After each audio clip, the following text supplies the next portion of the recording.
Comment faire les calculs des armatures pour un escalier? Nous allons voir comment trouver les armatures de la paillasse ainsi que de paliers de repos.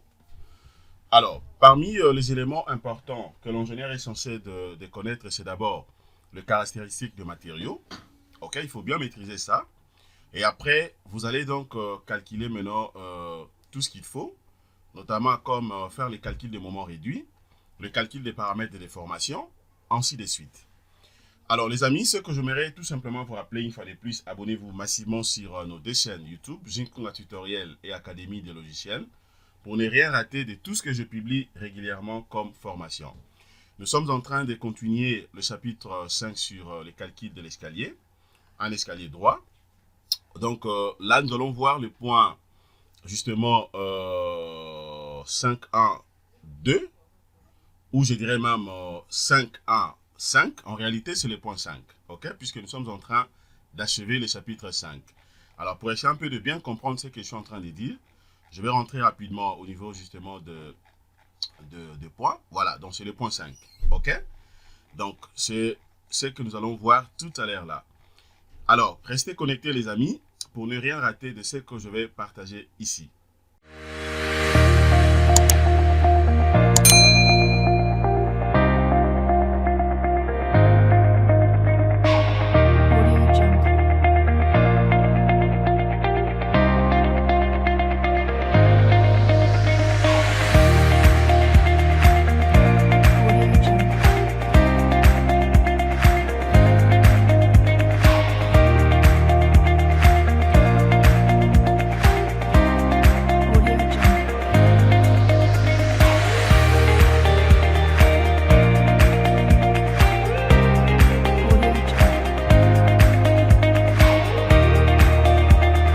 Salut mes très chers amis, salut tout le monde, j'espère que vous allez bien.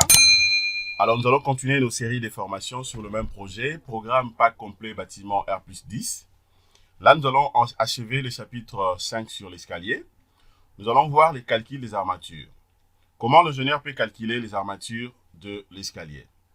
Le premier point ici, nous allons voir d'abord la paillasse. Quels sont les éléments importants, quelles sont les caractéristiques de matériaux que l'ingénieur est censé de savoir ou de connaître avant de faire les calculs de moments réduits, mais aussi les calculs de paramètres de déformation.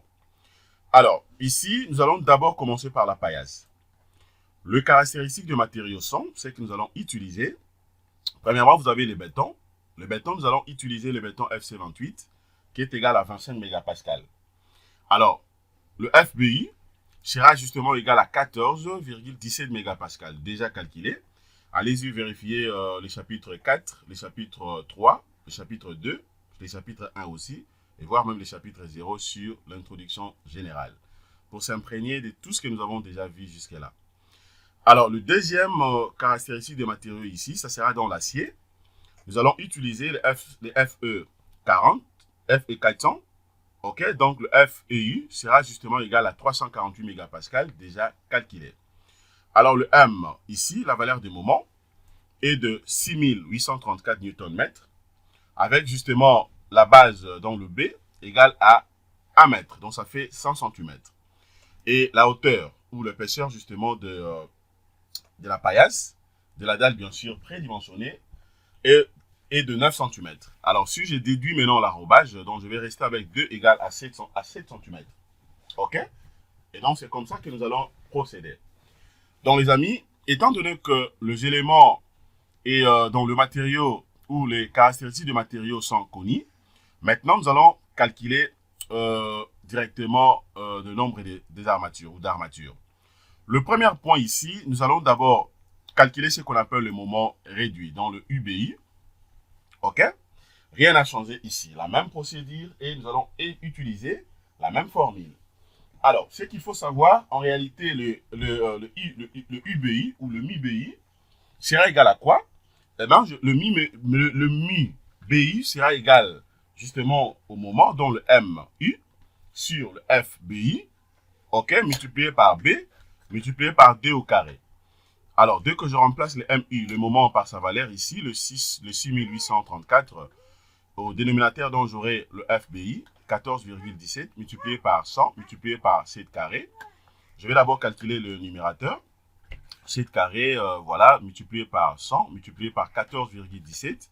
Alors, je prends maintenant le numérateur sur le dénominateur, donc le 6834 sur la valeur trouvée au dénominateur, et bien je trouve la valeur de 0,098.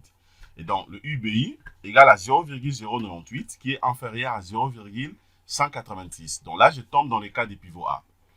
Maintenant, le deuxième point, je vais calculer le paramètre de déformation, ok, alpha U.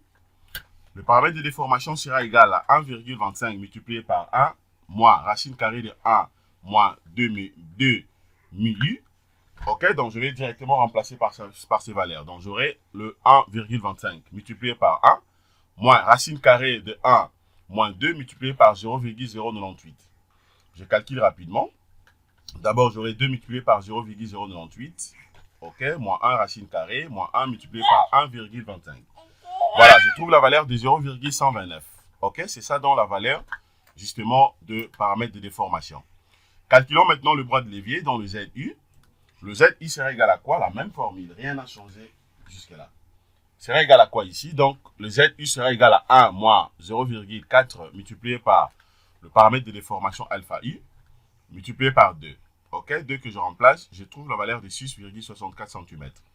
Maintenant, je vais calculer la section des armatures ici. Le AU sera égal à MU sur F et U multiplié par le bras de levier ZU. Dès que je remplace ici par ces valeurs, donc je remplace le MU 6834, le FEI 348 multiplié par le bras de levier 6,64. Je vais calculer d'abord le dénominateur, le 348 multiplié par 6,64. Ok, je prends maintenant le numérateur sur le dénominateur et je trouve la valeur de 2,96 cm². Donc, c'est ça la section trouvée ici, qui est supérieure à 2,01 cm², qui est la section minimale. Alors, pour cela, on adopte donc le AU égale à su bar de 8 par mètre. OK? Avec une section, bien sûr, de 3,02 cm². Donc, la section maintenant réelle dans le AR sera égale à ok, donc AU sur 4. Je prends la section trouvée ici, les 3,02 sur 4. Eh ben, je trouve la valeur de 0,76 cm², qui est inférieure à 2,01 cm², qui est bien sûr la section minimale. Et donc, pour ça, maintenant, on adopte donc pour la section, ok, donc le AR, on prendrait donc 4 barres de 8 par mètre, ok, avec une section minimale de 2,01 cm². Et donc, c'est comme ça que vous serez donc à mesure de calculer cela. Ça, c'était justement pour la paillasse. Maintenant, je vais procéder également pour le point 2 à ce qui concerne maintenant et donc le palier. Alors, pour les paliers, maintenant, regardez ce que je vais faire. Pour les paliers, donc déjà, le moment ici, ok, le moment ici est nul, donc le M est égal à 0, 0 Newton mètre, ok. Et donc, le moment dont le palier étant beaucoup plus faible, donc pour notre cas ici, on adopte ou on a adopté justement le même armature que la paillasse, soit la section 6 barres de 8 par mètre, ok, et le AR 4 barres de 8 par mètre, ok. Pourquoi? Puisque la section, la valeur de moment trouvée déjà au niveau de palier étant tellement faible, raison pour laquelle donc j'ai pris l'option, ok, donc d'adopter justement le même armature que dans la paillasse. Voilà. Maintenant, le point 3, ici, nous allons voir ce qu'on appelle justement la poutre palière. Comment vous serez à mesure d'abord d'évaluer la poutre palière et de la dimensionner. Donc, jusqu'à là, je pense que c'est bon, les amis. C'est comme ça que je voulais vous montrer comment on sera à mesure de trouver le nombre de barres, ok, sur l'escalier, bien sûr pour la paillasse, ainsi que pour le palier, que ce soit palier de repos ou palier d'arrivée. Voilà, merci de votre disponibilité, les amis. Excellente journée. Au revoir.